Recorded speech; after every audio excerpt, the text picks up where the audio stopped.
Master साहब बड़े सुंदर वर्ड से गीत सुने के मिलल हो, लेके थरिया खोजे ला तरकरिया, आग लाग जाला दिल के भीतरिया। अबे ना मिलल है का?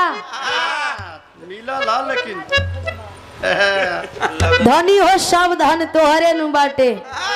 ए हेने देखो, इतना कैमरा लगल है, इतना लोग गवाह भी बड़े।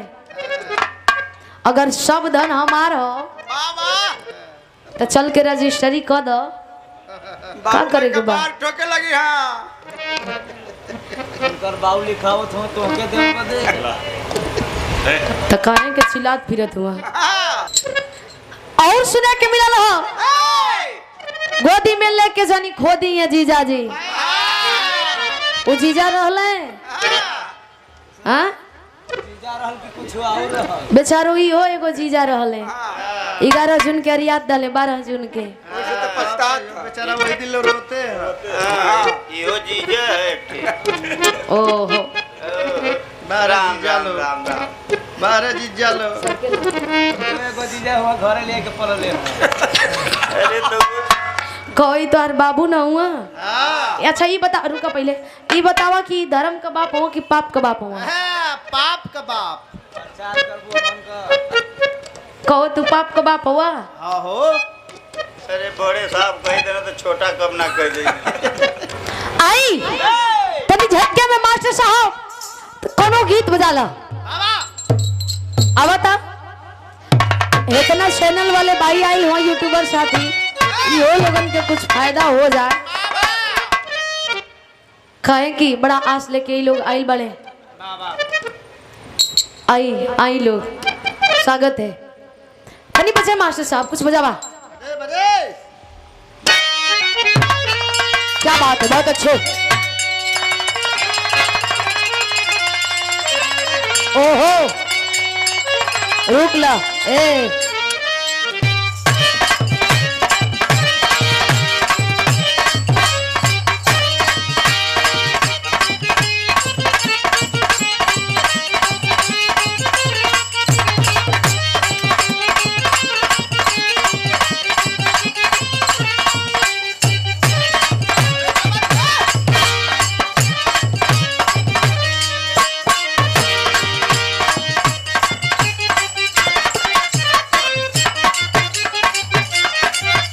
क्या बात है। लेकिन हमारे मास्टर बड़ा रंगीन मिजाज के होवन। तोहर नाम रतन ना हीरा होके के चाहत रहे, लेकिन हमारे मास्टर कोनो गीत के संकेत कइलन। कोनो नई नवेली दुल्हन गवना करा के ससुरा में आई, जब ससुरा में आई तो एक दिन 2 दिन बीतल, सखी सले हर फोन कैली, कहली कि का हो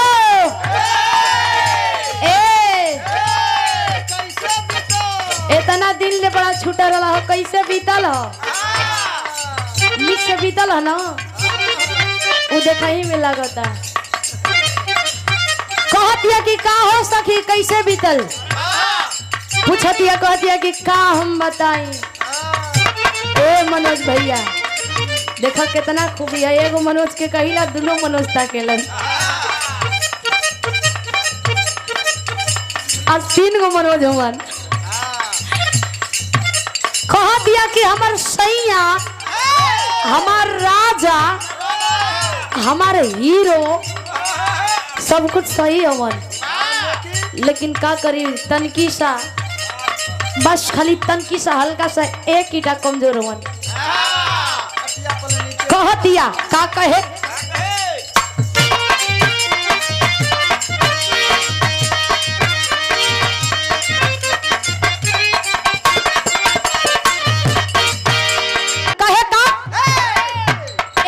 सुखले बीतल राते डरदा बुढ़त ना। ओहो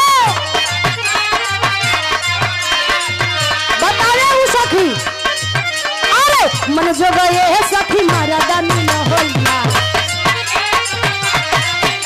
यो।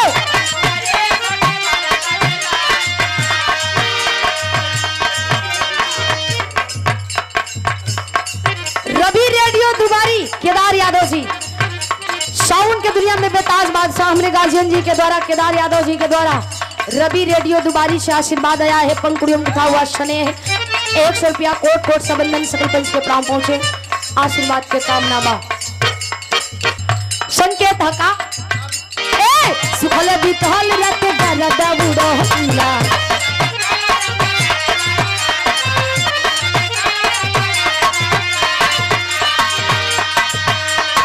मन जो गए है सखी मरद मिलोला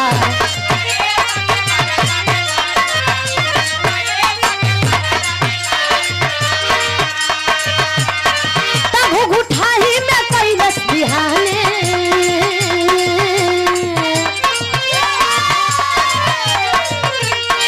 तब घुठाही में कैलस बिहाने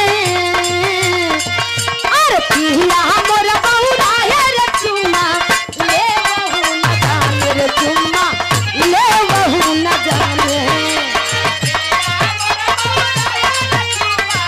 ले बहू न जाने रे चुम्मा।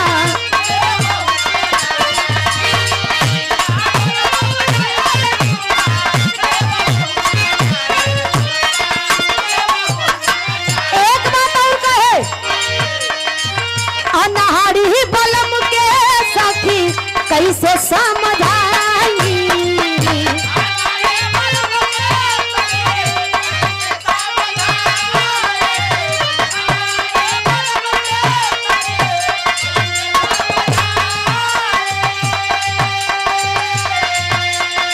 अरे नया नोहर बानी कवन बुधियो लगाई बुधियो लगाई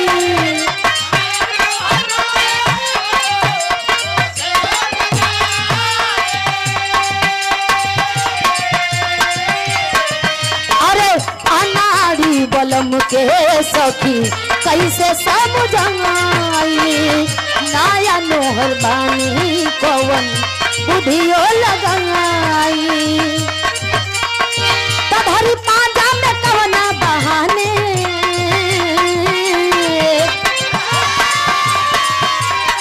तधरी पाजा में कवना बहाने अरे सहिया मोर बौरा है रचुना ले बहू न ए कहाँ ध्यान बा चाय पर इतना दिन से तब बिछड़ले रहा कहे तनी ध्यान है यार रे कोई नहीं इधर है तो ध्यान किधर है कहे का तधरी पाजा में कवना बहाने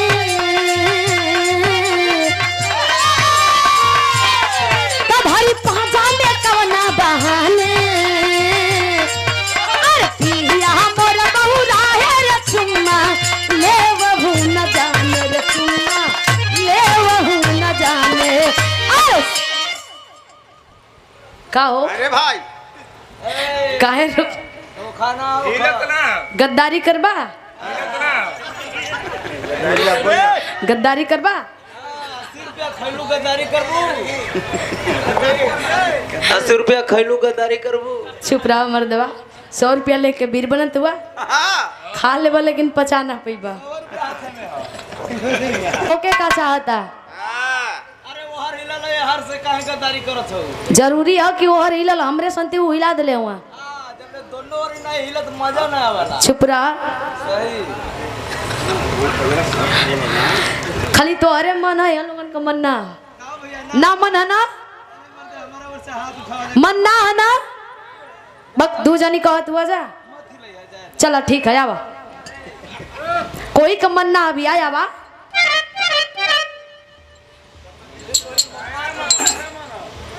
मम्मा साला तू कौन सा हुआ का मामा कौन सा हाँ? माहिर मम्मा ए मम्मा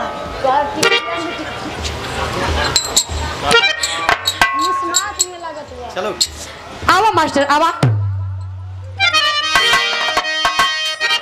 अनारी बलम के सखी कैसे समझा